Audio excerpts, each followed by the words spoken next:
Sağ olun. Hem Mardin Valiliğimiz, Mardin Büyükşehir Belediye'miz, Mardin'deki kanaat önderleri, Mardin'deki sivil toplum kuruluşlarının temsilcileri, Mardin Büyükşehir Belediye Başkan Vekili olarak hemşehrilerim adına Sayın Başbakan Yardımcımıza hoş geldiniz diyor. Saygılarımı sunuyorum. Mardin sadece ülkemiz için değil, aslında dünya için örnek bir şehir. Özellikle günümüzde tahammülsüzlüğün had safhaya çıktığı, çatışmaların, bölgesel sorunların, bir arada yaşama iradesinin büyük sıkıntı yaşadığı bir süreçte Mardin aslında dünyanın barış ve huzur iklimi için örnek bir şehir olarak gerçekten ön plana çıkıyor. Bu topraklarda binlerce yıldır pek çok din, pek çok dil, pek çok kültür birlikte iç içe barış ve huzur içerisinde yaşadı ve yaşamaya da devam ediyor. Dünyanın aslında buna ihtiyacı var.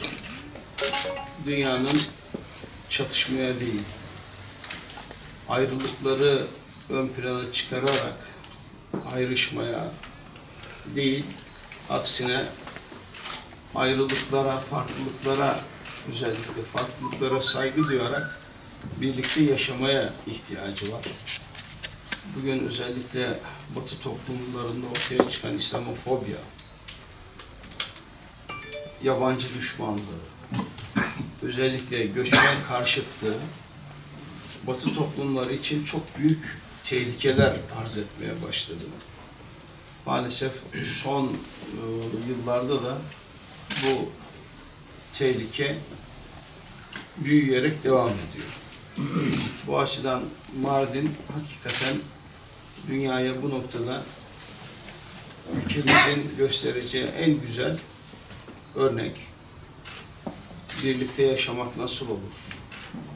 Farklılıklara saygı duyarak, herkesin kendi inancına, düşüncesine, hayat tarzına saygı duyarak birlikte yaşamak nasıl olur? Aslında bunun canlı örneği Mardin'dir. Müddei iddiasını ispatla mükelleftir. Yani ortaya bir iddia koyuyorsan bu iddiayı ispatlamak durumundasın. Şu ana kadar salladığı belgeleri ne bir savcıya teslim etti, ne adalete teslim etti, ne de bir başkasına gösterdi. Benim elimde belge var deyip duruyor. Biz Sayın Kılıçdaroğlu'nun bugüne kadar çok belge salladığını biliyoruz. O belgelerin ne kadar içinin boş olduğunu, ne kadar gerçeklikten uzak olduğunu, ne kadar aslında bazı çevreler tarafından oluşturulup eline verildiğini gayet iyi biliyoruz. Sayın Cumhurbaşkanımız çok net açıklama yaptı. Böyle bir durum kesinlikle yoktur.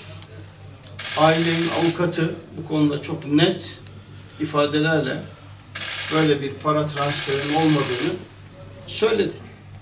Şimdi yani çamur at izi kalsın, hele kamuoyu bunu bir konuşsun mantığıyla siyaset yapılmaz.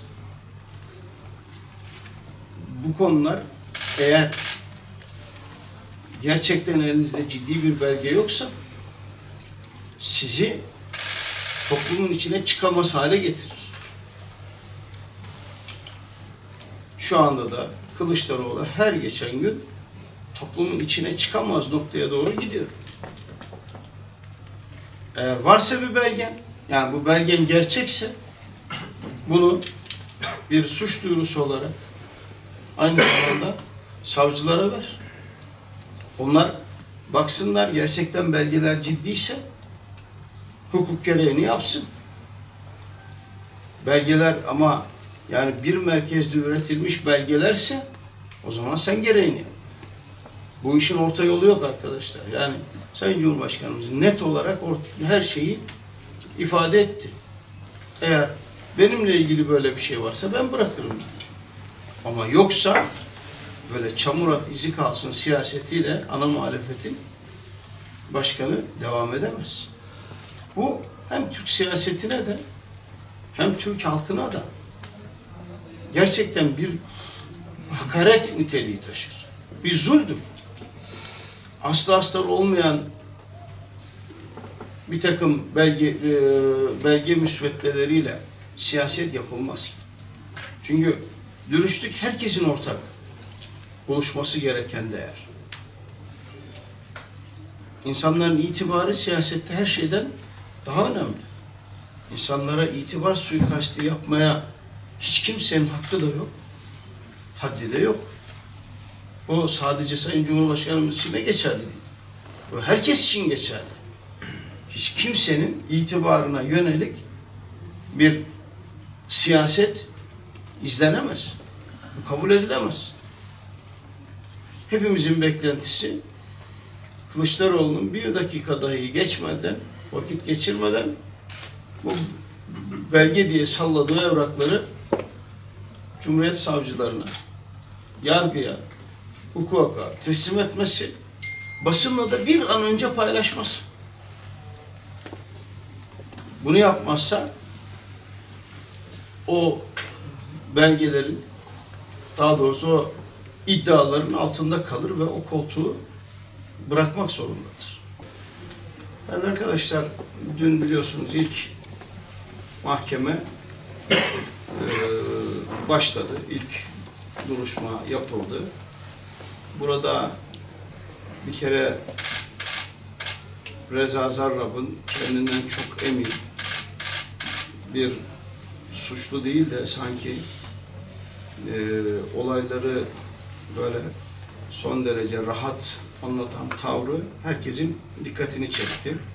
Hatta bazı Amerikalı gazetecilerin yorumları sanki bir CEO gibi anlattı diyor.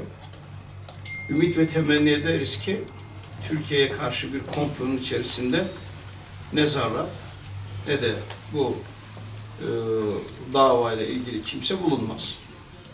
Türkiye'nin itibarına yönelik de, Türkiye'nin ekonomisine yönelik de bir komplonun asla Türkiye tarafından kabul edilmeyeceğini herkesin çok iyi bilmesi lazım. Bu dava baştan beri Türkiye'ye yönelik bir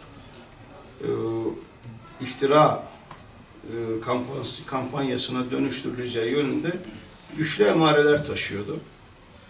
Özellikle hem Türkiye'nin ekonomik olarak sıkıştırılması, bir darboğaza çekilmesi, hem de Sayın Cumhurbaşkanımıza yönelik bir komplonun kurulmasıyla ilgili işaretler önceden beri geliyor.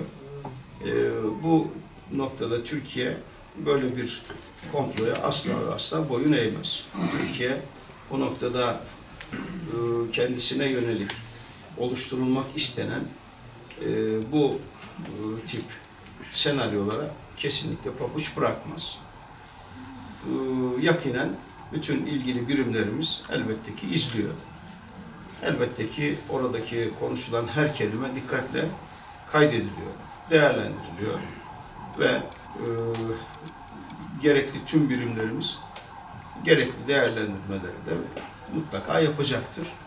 Ama bu davanın Türkiye Cumhuriyeti'ne yönelik bir özellikle kumpasa dönmemesi için de herkesin çok dikkatli davranması gerektiğini düşünüyoruz.